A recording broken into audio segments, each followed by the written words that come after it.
Olá, mulheres. Aqui quem fala é Viviane Martinello, do Esposas que Oram. Nós estamos juntas estudando o livro O Intercessor Feliz, da Beni Johnson, da editora Chara. Hoje, então, nós estamos no áudio 10. Assim, o meu coração se azedou e sinto picadas nos meus rins. Assim, me embruteci e nada sabia. Fiquei como um animal perante a ti. Todavia, estou de contínuo contigo, e tu me sustentas pela minha mão direita. Guiar-me-ás com o teu conselho, e depois me receberás na glória. Quem tenho no céu senão a ti, e na terra não há quem eu deseje além de ti. A minha carne e meu coração desfalecem, mas Deus é a fortaleza do meu coração e a minha porção para sempre. Pois eis que os que se alongam de ti perecerão. Tu tens destruído todos aqueles que se desviam de ti.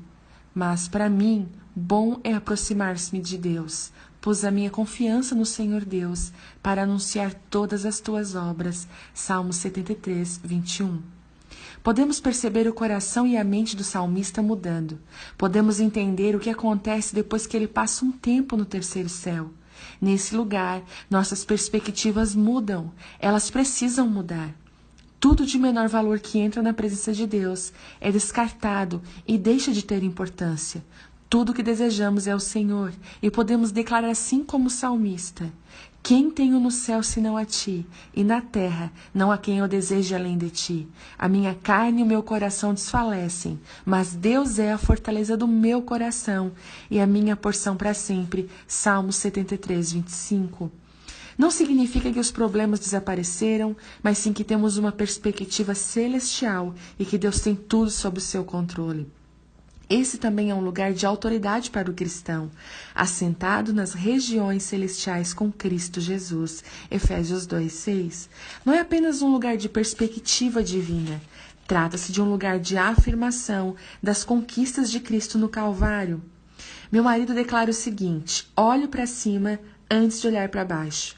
João 4,35 diz: levantai os vossos olhos e veja as terras que já estão brancas. Se estamos olhando para cima, vamos enxergar como Deus enxerga, e Deus tem resposta para tudo. Capítulo 7, Vias aéreas. Aqueles que controlam os ares controlam a atmosfera. Os ares são um clima espiritual sobre uma cidade. É nossa responsabilidade tomar posse das vias aéreas e reivindicar a atmosfera. Quando fazemos, uma mudança acontece no ambiente espiritual da região. Quando essa mudança se dá, podemos identificar sinais do avivamento e cidades inteiras são transformadas pelo mover de Deus. Quando as cidades são transformadas assim, vemos mais luz e menos trevas em regiões inteiras. Gosto muito de caminhar onde moro, orando e aproveitando a beleza do que Deus nos deu. Por um tempo eu caminhava por apenas uma área de nossa cidade. Certo dia, durante uma caminhada, senti que deveria perguntar ao Espírito Santo sobre o que eu deveria orar naquela semana. Quando ouvi a sua resposta, foram estas as palavras: ore pelas linhas de comunicação. Senti que deveria orar para que as vias de comunicação do inimigo fossem interrompidas.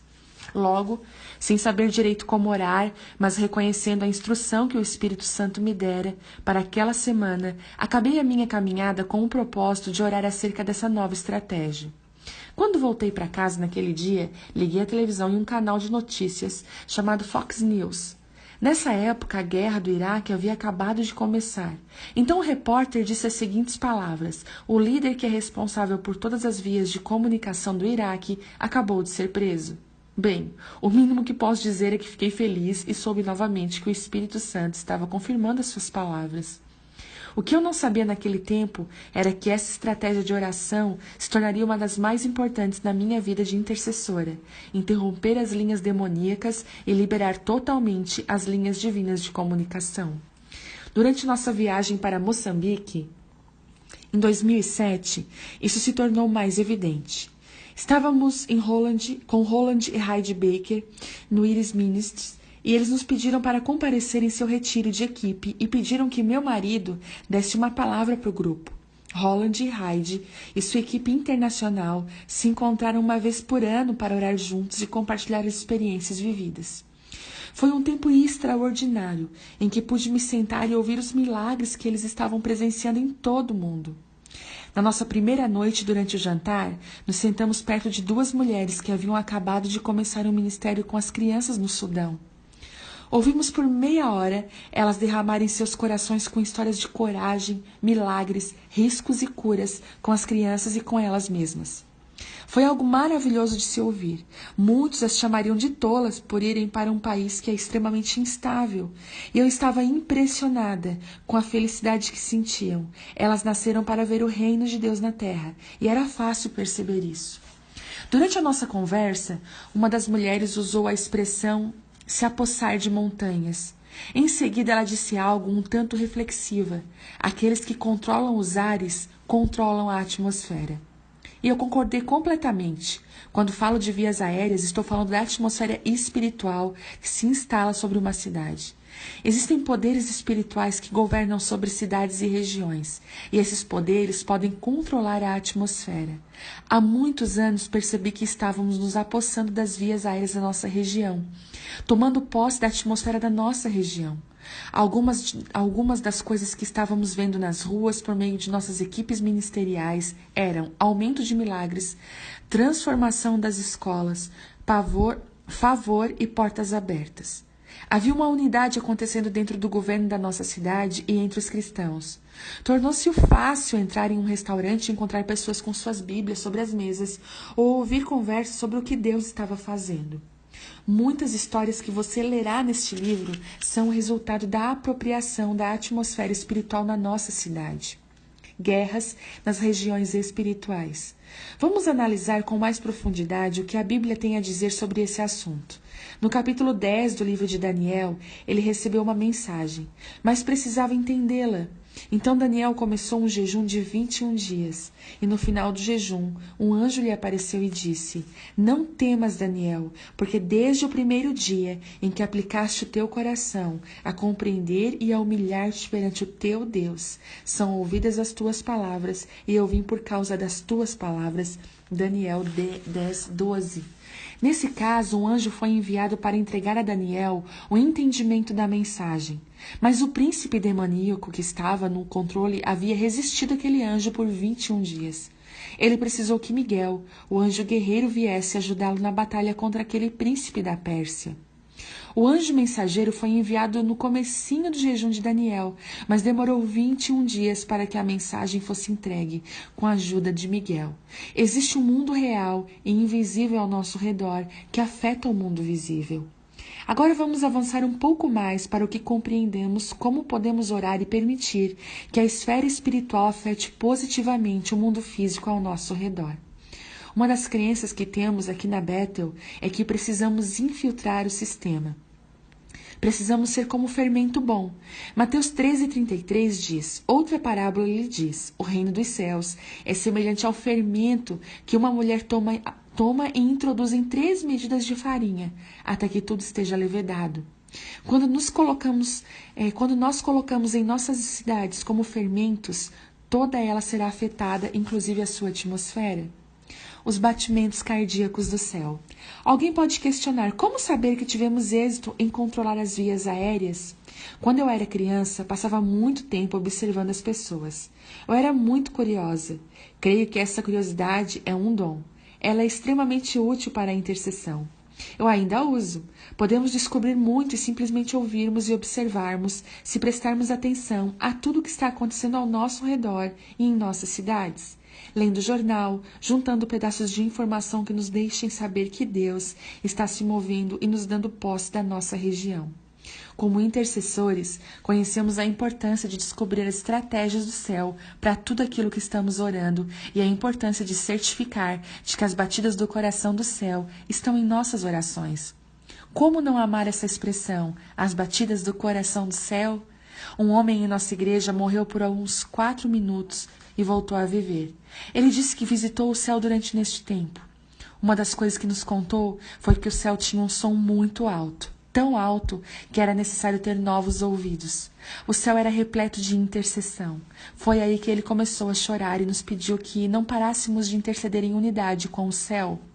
Todo o céu estava intercedendo, e intercedendo em alto som. Se você já experimentou esse sentimento, sabe que o céu está intercedendo. E não se trata apenas de um motivo de intercessão. Não podemos apontar somente, são todas as coisas se unindo em um batimento, um ritmo. É extasiante ouvir aquele de pulsar de coração. Quando a mudança vem, você saberá que está orando com o céu, porque quando faz, mudanças acontecem. Já mencionei a escola ministerial que temos aqui em nossa igreja. Eu leciono uma das aulas de treinamento ministerial avançado em oração e intercessão. Quando nos encontramos, ministro a aula e depois temos um momento de sair para orar em diferentes partes da nossa cidade. Senti durante uma das nossas jornadas de oração que deveríamos ir até um lote vazio para liberar um terreno de uma maldição. Por anos aquele lugar estava desocupado. Conta-se que naquele lugar existia um bar onde várias coisas ruins aconteceram. Certa vez, há muitos anos, um homem estava bêbado e saiu do bar, entrou em seu carro, atropelou e matou uma jovem menina. O pai dessa garota era amigo de um dos membros da nossa igreja, e esse homem da nossa igreja ficou tão abalado com aquela perda que, ao passar em frente ao bar certa noite, quando estava dirigindo para casa, disse: "Desejo que esse bar pegue fogo e seja destruído." Naquela noite aconteceu um incêndio previsto. Isso aconteceu na década de 1970 e desde então o lote permaneceu vazio. Não creio que orar para que o bar pegasse fogo fosse a maldição. Creio que pelo fato de que o bar estar ali e por causa da atmosfera que ele trouxe, o terreno fora amaldiçoado. Certo dia, quando estava orando sobre o local onde deveria levar os estudantes, me lembrei desse pedaço de terra vazio e da história por trás dele. Senti que havia chegado o momento de quebrar a maldição que estava sobre aquela propriedade. O terreno precisava ser liberto. Ir até aquele local seria uma excelente oportunidade para que os alunos treinassem a oração e como liberar a graça de Deus. No último dia da minha aula, cerca de 40 de nós fomos até aquela propriedade. Quando chegamos ali e estacionamos, percebemos que havia 2 rapazes nos observando do outro lado da rua. Não é todo dia que 40 pessoas dirigem até um terreno baldio, estacionam e começam a andar e a orar em voz alta. Pedi que os estudantes começassem a caminhar e a orar sobre o terreno. Liberei-os para orar a fim de que descobrissem o que Deus estava declarando acerca daquele lote. Destaquei 2 alunos comigo e juntos fomos até os 2 rapazes que estavam do outro lado da rua. Um deles estava em uma cadeira de rodas. Perguntamos se podíamos orar por ele. Ele disse sim. Então começamos a orar pela sua cura. Também começamos a conversar e a contar o que estávamos fazendo ali. Percebemos que aquele era um momento orquestrado por Deus. Um dos homens, ao descobrir o que estávamos fazendo, disse: eu sei a história desse lugar. Meus pais se separaram aqui quando eu tinha 5 anos de idade. Ele também nos contou que 3 anos antes ele havia chegado ao fundo do poço e acabou sendo acolhido por uma missão de apoio aos sem-teto da nossa cidade. Pouco depois daquele acontecimento, ele foi salvo. Deus lhe dera um emprego e agora ele frequentava a nossa igreja. Precisei sair, pois era preciso juntar os outros estudantes para que orássemos, mas os deixei, os que vieram comigo orando por eles. Organizei os alunos em um círculo e pedi que declarassem o que Deus estava fazendo e, através da declaração, liberassem o terreno da maldição. Acreditamos em atos proféticos quando estamos orando. Um ato profético é realizado no mundo natural e traz uma manifestação sobrenatural. Realizar um ato como esse faz com que uma resposta chegue à sua esfera física. Depois consagramos o local, derramando óleo sobre o terreno, demos um brado de louvor e encerramos aquele momento. E eu lhe disse: agora aguardem as respostas. Dentro de uma semana, um dos alunos me disse que poucos dias depois daquela oração, um senhor foi até a administração da cidade com a proposta de utilizar aquele terreno e edificar casas naquele lugar. Essa seria uma evidência da apropriação da atmosfera. A resposta chegou muito rápido. 2 coisas aconteceram em decorrência do nosso ato profético naquele terreno. A primeira foi que eles receberam um ambiente seguro e responsável para explorarem as formas de orar, e a segunda foi eu acreditar que o céu se moveu para responder às nossas orações. Você consegue entender o que estava acontecendo no mundo espiritual? Use a imaginação e veja o que os anjos estavam fazendo. Eles foram liberados para executar os planos do céu. Era como se estivessem declarando: tudo bem, chegou o tempo, a maldição foi quebrada, agora temos permissão para agir. Consigo ver os anjos indo até o homem que queria investir na propriedade e sussurrar em seu ouvido: sabe aquela ideia que você teve sobre utilizar aquela área? Chegou o tempo de colocá-la em prática. Quando cooperamos e trabalhamos com Deus, a tarefa é cumprida e essa foi uma daquelas ocasiões em que a resposta chegou rapidamente. Uma liberação nas linhas de comunicação espirituais trouxe resultados imediatos. Preciso confessar que eu sabia que haveria uma liberação, mas não sabia que seria tão rápida.